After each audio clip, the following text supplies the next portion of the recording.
Bienvenidos a un nuevo imperdible PROMIR sobre los tumores de tiroides, de la asignatura de endocrinología. Es un tema que tiene sus peculiaridades que hacen un poquito difícil el memorizar, así que vamos a intentar destacar los puntos más importantes y acabando, como siempre, con una tabla comparativa. ¿Vale? Yo soy Neus Saloni, residente de pediatría del Hospital Universitario de Navarra, y espero que este vídeo os sea de gran utilidad. Vamos a empezar con la parte que yo diría de las más importantes de este tema y que tenemos que dominar si tenemos poco tiempo, y es el manejo del nódulo tiroideo. Es un hallazgo muy frecuente, tanto que más o menos la mitad de la población lo presenta y su incidencia aumenta con la edad. Es más frecuente en mujeres y en regiones con déficit de yodo. La clínica hay que tener en cuenta que la mayor parte de ellas son asintomáticos, pero sí que es verdad que el 5% pueden dar síntomas en relación a su malignidad. El diagnóstico se basa en la anamnesis, la exploración física, una analítica con valores de TSH, realizando una ecotiroidea posteriormente.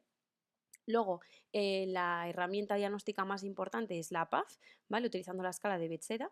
Y luego utilizaremos la gammagrafía solo en aquellos casos en que tengamos una TSH suprimida, y podemos utilizar algunos marcadores que luego veremos, pero solo en el seguimiento, no como diagnóstico.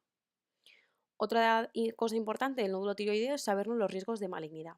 Vamos a tener mayor riesgo de malignidad en caso de paciente joven, menor de 20 años o mayor de 60 años y de sexo masculino, que tengan antecedentes de radiación de cabeza o cuello o radioterapia, antecedente familiar de cáncer tiroideo o MEN2, un nódulo que sea mayor de 4 centímetros pétreo o progresivo, que esté fijado a estructuras vecinas, que además podamos palpar adenopatías y en cuanto a las pruebas de imagen, pues que en el PET-TAC capte, que sea un nódulo frío en la gammagrafía, es decir, que no capte, y en la eco que sea más alto que ancho, hipoecoico, de bordes irregulares con microcalcificaciones y vascularización central, ¿vale? Estas son las características de imagen que nos deberíamos saber en cuanto al riesgo de malignidad, ¿vale? Esta diapo es importante y debemos acordarnos, ¿vale? Igual que este algoritmo.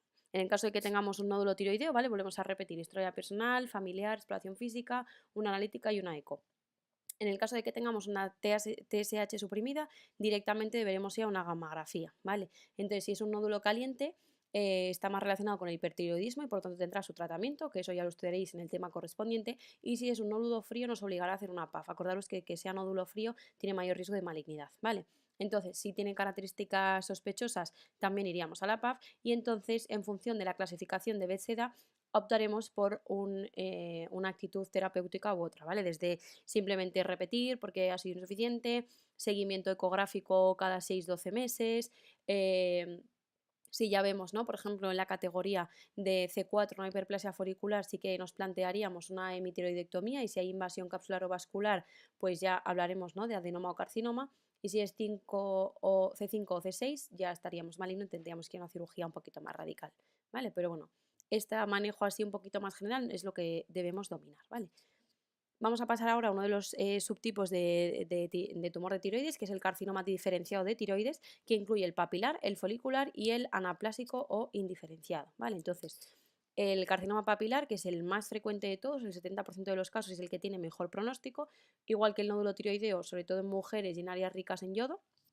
Tiene un pico de incidencia bimodal a los 20 años y a los 40-50. Como característica nos debemos de acordar que tiene un crecimiento lento, multicéntrico y bilateral, que además se caracteriza por una invasión de la cápsula, por eso se le llama carcinoma, con diseminación linfática, ¿vale? El 80% asocia metástasis ganglionares. Así como tiene metástasis ganglionares frecuentes, la diseminación hematógena es infrecuente. Como factores de riesgo tenemos la radiación cervical en la infancia y antecedentes familiares de cáncer tiroideo o síndrome familiar. En cuanto a la anatomía patológica, destacar que son núcleos pálidos grandes con estructuras papilares, ya nos lo dice su nombre, recubiertas de células epiteliales, ¿vale? Y además obtenemos los cuerpos de Samoma, ¿vale? Las calcificaciones, que eso sí que es bastante característico y nos tiene que sonar, ¿vale? Cuerpos de Samoma, carcinoma papilar. Y en cuanto a los factores pronósticos, pues bueno, el hecho de que sea mayor de 45 años, mayor de 4 centímetros, con invasión vecina, con metástasis y que tenga una mutación BRAF V600E, pues obviamente eso empeorará el pronóstico.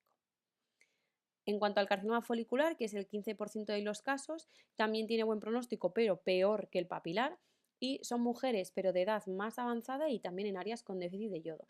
También es de crecimiento lento y esta, a diferencia del papilar, es más frecuente la diseminación hematógena, sobre todo en pulmón, hueso y sistema nervioso central, ¿vale? Pero es infrecuente la linfática. Y en cuanto a la anatomía patológica, es similar a un tiroides normal, pero tiene un encapsulado y lo que permite diferenciarlo de un adenoma benigno, ¿no? Porque al final su estructura anatomopatológica es de un tiroides normal, es esa invasión de la cápsula y vascular, ¿vale? Acordaos que si invade la cápsula o a nivel vascular hablamos de carcinoma, si no la invade es adenoma, ¿vale? Y en el caso de que sea un subtipo de células de Hurtel, es más agresivo y por lo tanto peor pronóstico. Y finalmente, en cuanto al carcinoma anaplásico indiferenciado, es mucho menos frecuente, el pronóstico es muy malo, ya eso de anaplásico nos tiene que sonar fatal, mujeres de edad avanzada y como tiene peor pronóstico, pues ya sabéis, crecimiento muy rápido, agresivo, con una invasión, pues eso, muy marcada, muy rápida, ¿vale? Y como dice el nombre también, anatomía patológica, células indiferenciadas. En cuanto al tratamiento a grandes rasgos del carcinoma diferenciado de tiroides, tenemos pues, diferentes pilares. El de la cirugía, que es el de elección, haremos una tiroidectomía total asociando o no linfadenectomía, que eso nos lo podemos ahorrar en el caso de que sea un folicular sin factores de riesgo de menos de 1 centímetro, unifocal, sin metástasis y sin otros factores de riesgo de malignidad, ¿vale? Luego utilizaríamos la ablación con radioyodo, que es una dosis ablativa de yodo 131, que lo que utiliza, o sea, lo que consiste es en eliminar esos restos de célula tumoral que no hayamos podido eliminar con la cirugía y lo que hay que hacer es administrarla en un estado de hipotiroidismo para que capte mejor, ¿vale? Porque el yodo se capta muy bien por la célula tiroidea y por lo tanto, si estamos en hipotiroidismo, pues captará más, ¿vale? Entonces, sí que es importante tener en cuenta que no se suele utilizar el radioyodo en carcinomas diferenciados, pero de bajo riesgo. Luego utilizaríamos el tratamiento supresor con la levotiroxina, ¿vale? Que es dar dosis supresoras de levotiroxina, es decir, dosis muy altas. Por lo tanto, la TSH, ¿no? Porque la levotiroxina es como la hormona periférica, por lo tanto, si aumenta, eso lo que hace es que la TSH, que es la hormona central, disminuya, ¿vale? Y por lo tanto, esa TSH suprimida lo que evitamos es que se estimulen los restos tumorales. Y finalmente, otros escalones terapéuticos, pero ya menos frecuentes, son la radioterapia, el sorafenib, que es un antiangiogénico, o la quimioterapia, ¿vale? Pero se suelen utilizar solo en casos resistentes a la cirugía y al radioyodo.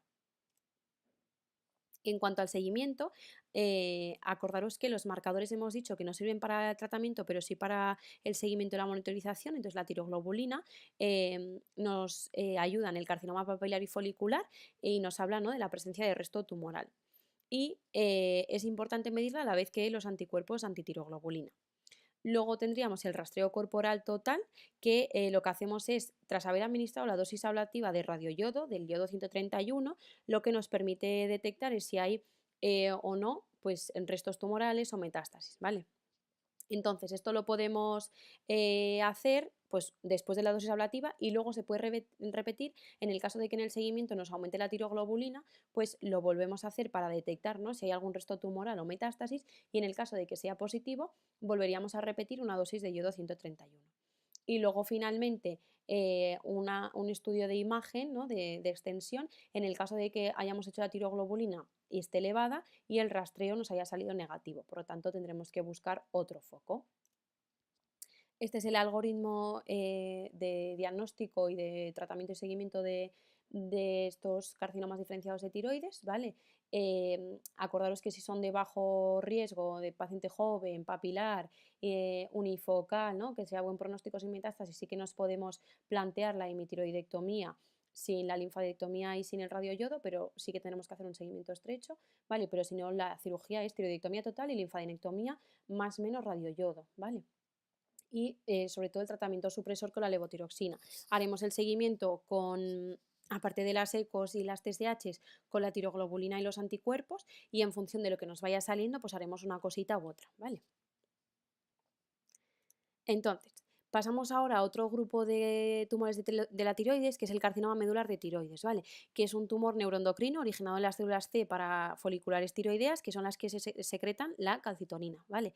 El 75% de los casos son esporádicos, pero sí que nos tenemos que acordar que hay una versión que es familiar, que es autosómica dominante asociada al protoncogen RET.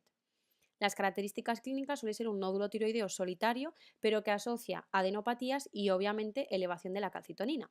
Y además, en este tipo de tumor es más frecuente la diseminación hematógena, ¿vale? Pulmón, hueso e hígado. En cuanto al diagnóstico, pues aparte de hacer las ecografías y así, lo que vamos a utilizar como siempre la PAF, que lo que nos va a detectar son las células T parafoliculares de núcleo regular y un citoplasma granular eosinófilo con un depósito de amiloide, ¿vale? Esto es muy característico, el amiloide. En la inmunohistoquímica lo que vamos a ver es que es positiva la calcitonina y no la tiroglobulina, ¿vale? Porque son las células que están afectadas. Y obviamente es súper importante hacer un estudio genético del protoncogen red. En cuanto al tratamiento, es súper importante y nos tenemos que acordar que lo primero que tenemos que hacer es descartar el feocromocitoma, ¿vale? A partir del estudio de catecolaminas y metanefrinas en orina de 24 horas, ¿vale? Porque este carcinoma medular de tiroides se puede asociar a feocromocitoma. El tratamiento siempre tiene que ser una tiroidectomía total con una linfadenectomía central profiláctica, siempre, y en el caso de que haya afectación de adenopatías laterales, pues también se añadiría el vaciado lateral. Y luego vamos a dar también la levotiroxina a dosis sustitutivas, ¿vale? No supresoras. No vamos a dar a dosis supresoras como en el carcinoma diferenciado porque la TSH no estimula las células C, ¿vale? Entonces simplemente vamos a dar a dosis sustitutivas porque hemos dejado a ese paciente sin tiroides, ¿vale? Pero no para inhibir la reproducción de células tumorales. Y luego el seguimiento va a ser a partir de la determinación sérica de calcitonina y CA. Así como en el diferenciado teníamos la tiroglobulina como marcador, aquí lo que utilizaremos será la calcitonina y el CA. Y luego otro tipo de tumor tiroideo es el linfoma, que es mucho menos frecuente, que asocia sobre todo a mujeres entre 60 y 70 años y lo más característico es que tengan antecedente de tiroiditis de Hashimoto o anticuerpos anti-TPO, ¿vale? Luego, las características es un bocio que es rápidamente progresivo, que dan clínica compresiva a nivel del cuello y el subtipo histológico más frecuente es el linfoma B difuso de células grandes, ¿vale? Y el tratamiento es como cualquier linfoma, quimio y radioterapia. Esta es la tabla comparativa que hablábamos al principio, ¿vale? Que os dejo resumidas estos tipos de tumores tiroideos. Entonces, destacar que lo más frecuente, vamos a volver a insistir, es el papilar, es el más frecuente, y los menos frecuentes, el anaplásico y el linfoma. ¿Vale? Entonces, como antecedentes o factores de riesgo que nos tenga que sonar la radiación en la infancia del papilar y la tiroiditis de Hashimoto y los anticuerpos en el linfoma. ¿Vale? Luego, así suelen originarse en el epitelio folicular propio del tiroides por los diferenciados, el papilar, el folicular y el anaplásico, pero acordaros que en el medular son las células C parafoliculares, que son las que secretan calcitonina, y obviamente el linfoma es de origen linfoide. En cuanto a la anatomía patológica, aunque no suele ser lo que más nos preguntan, acordaros los cuerpos de samoma en el papilar, que el folicular lo que le diferencia de un adenoma benigno es la invasión de la cápsula o vascular, en la medular lo de la tinción de calcitonina y el depósito de amiloide, y luego en el linfoma B difuso de células grandes, ¿vale? Entonces, por lógica, y esto no hay que memorizarlo, los que tengan mejor pronóstico el crecimiento será lento y los que tengan peor pronóstico, es decir, el anaplásico y el linfoma, tendrán un crecimiento más rápido, más invasivo, ¿vale? Otra cosa importante es dónde suelen hacer las metástasis, ¿vale? El papilar, acordaros que es linfático y el folicular hematógeno, ¿vale? Luego, en cuanto al tratamiento, sí que el anaplásico y el linfoma pues tienen un tratamiento especial, ¿no? Por el linfoma, pues radio y quimio, y el anaplásico tiene un pronóstico infausto y casi siempre va a ser paliativo. Entonces, el papilar y el folicular sí que vamos a hacer la tiroidectomía y la dosis de radioyodo en el caso de que sea de alto riesgo. Si es de bajo riesgo, este radioyodo nos lo podemos ahorrar, pero con un seguimiento estrecho que lo haremos con la tiroglobulina, y acordaros también del rastreo corporal total. Y luego el medular, el tratamiento es tiroidectomía y linfadenectomía central profiláctica, y si hay afectación de cadenas ganglionares laterales también haremos el vaciamiento lateral, y aquí el seguimiento es la calcitonina y el CA, ¿vale? El mejor pronóstico el papilar y el peor pronóstico es el anaplásico, ¿vale? Pero sí que el linfoma también suele tener mal pronóstico. Entonces, como conclusiones, acordaros que el nódulo tiroideo es un hallazgo frecuente que suele ser asintomático y que la PAF es la prueba diagnóstica de elección. Acordaros de manejar el algoritmo diagnóstico y terapéutico porque suelen preguntarlo bastante. acordaos que es más frecuente en mujeres. Luego, el carcinoma diferenciado de tiroides incluye el papilar, que es frecuente con mejor pronóstico y diseminación linfática, el folicular, que es el segundo más frecuente con peor pronóstico que el papilar y diseminación hematógena, y el anaplásico, que es muy infrecuente y es un mal pronóstico. En el tratamiento del carcinoma diferenciado de tiroides utilizaremos la tiroidectomía total, la linfadenectomía y la dosis ablativa de radioyodo en el caso de los que tengan más riesgo. Y acordaros que hay que dar la levotiroxina a dosis supresoras, ¿vale? Para que la TSH esté inhibida y no nos estimule los restos tumorales. Se hace el seguimiento con la tiroglobulina y los anticuerpos antitiroglobulina. Acordaros del rastreo corporal total. Y luego el carcinoma medular de tiroides, que es un tumor de las células T parafoliculares, que son las que hacen la calcitonina, que está asociada a la mutación RET, en caso de que sea autosómica dominante, que la diseminación es hematógena y que en la anatomía patológica están los depósitos de amiloide. El tratamiento de este tumor es la tiroiditomía total con la linfadenectomía central, más o menos lateral, que la levotiroxina es a dosis sustitutivas, ¿vale? No supresoras, porque le hemos dejado sin nada de tiroides. Y aquí no se usa el radioyodo, ¿vale? Solo en el diferenciado. Y el seguimiento es con calcitonina y CEA. Y hasta aquí este vídeo, espero que os sea de gran utilidad y que os ayude a memorizar este tema. Muchísimo ánimo, que ya queda muy poco. Hasta la próxima.